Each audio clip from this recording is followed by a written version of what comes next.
Hallelujah. सबको जय मसीह की। आज हम देखेंगे कि प्रभु यीशु मसीह ने कैसे अपने सामर्थ्य के द्वारा बहुत से बीमारों को और दुष्ट आत्माग्रस्त व्यक्तियों को चंगा किया। एक सिनेगोग यहूदिया का प्रार्थना घर होता है। वहाँ वे हर सब्त के दिन परमेश्वर के बारे में भी सीखते हैं। एक रबी पवित्र पुस्तक में से पढ़ता है और सिखाता है, प्राय प्रश्नों के उत्तर देता है। यीशु और उसके चेले कफरनहूम नगर में आए। अगले सब्त के दिन यीशु आराधनालय में गए। उन्होंने लोगों को शिक्षा देनी आरंभ की। लोग उसकी शिक्षा प्रणाली से चकित हो गए। यीशु अन्य धार्मिक शिक्षकों के समान नहीं थे। वे तो परमेश्वर के नाम से शिक्षा देते थे। उसी समय आराधनालय में एक व्यक्ति आया जिसमें दुष्ट आत्मा थी। वह चिल्लाया, यीशु नासरी, क्या तू हमें नष्ट कर देगा? मैं जानता हूँ तू कौन है, तू परमेश्वर की ओर से है। यीशु ने दुष्ट आत्मा को आदेश दिया, चुप रह और उसमें से निकल आ।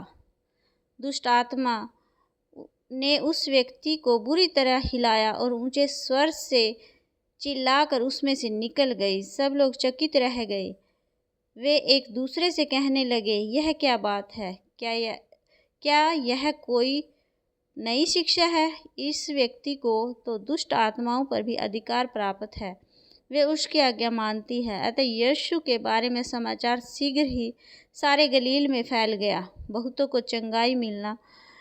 यीशु याकूब, यूहन्ना और अन्य चेलों के साथ आराधनालय से निकल पड़े। वे सीधे शमौन और अंद्रयास के घर पहुँचे। उन्होंने बताया कि शमौन की सास ज्वर से पीड़ित बिस्तर पर पड़ी थी, इसलिए वे उसके पास गए। उन्होंने उसका हाथ पकड़ा और खड़े होने में उसकी सहायता की। उसी समय उसका ज्वर उतर गया और वह अतिथियों की देखभाल करने लगी। संध्या के समय लोग रोगी और दुष्ट आत्माग्रस्त लोगों को लेकर यीशु के पास आए।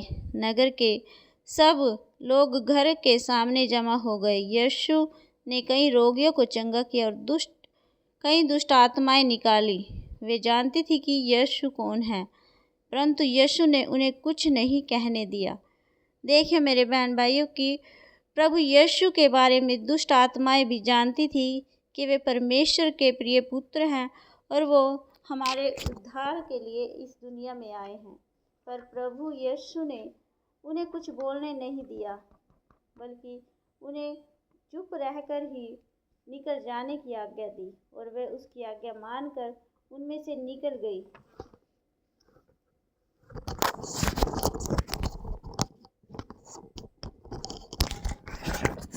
यीशु की प्रार्थना और प्रचार। दूसरे दिन प्रातः बहुत सवेरे यीशु घर से निकल पड़े। वे एक एकांत स्थान पर जाकर प्रार्थना करने लगे, परंतु शमौन और उसके मित्र उन्हें ढूंढने लगे। जब उन्होंने यीशु को पाया तो उससे कहा, सब आपको ढूंढ रहे हैं। यीशु ने उत्तर दिया, हमें आसपास के गांव में जाकर लोगों को परमेश्वर के बारे में बताना चाहिए।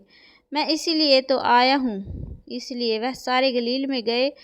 वे आराधनालयों में प्रचार करते और दुष्ट आत्माएं निकालते रहे। यीशु द्वारा कोढ़ के एक रोगी को चंगाई। कोढ़ एक बहुत बुरा चर्म रोग होता है। इस रोग से पीड़ित लोग दूसरों से अलग रहते हैं। वे सोचते हैं कि परमेश्वर की ओर से उन्हें एक दंड है। फिलिस्तीन में कुछ प्रकार के कोढ़ ऐसे होते हैं जो अपने आप अच्छे हो जाते हैं।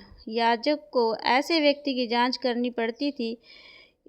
वह ही फैसला करता था कि रोग ठीक हो गया या नहीं, और तब ही वह व्यक्ति वापस आ सकता था। कोढ़ से पीड़ित एक व्यक्ति यीशु के पास आया, घुटने टेक कर गिड़गिड़ा कर बोला, यीशु, यदि आप चाहें तो मुझे चंगा कर सकते हैं। यीशु को दुख हुआ। उन्होंने उसे छू कर कहा, मैं अवश्य चाहता हूँ तुम चंगे हो जाओ। वह व्यक्ति उसी समय चंगा हो गया। फिर यीशु ने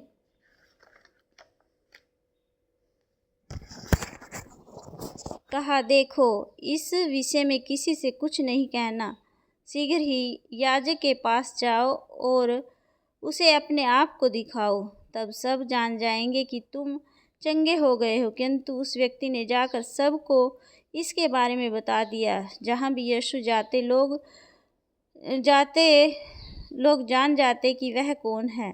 जब वे एकांत चाहते थे तब भी लोग चारों ओर उनके पास आ जाते थे।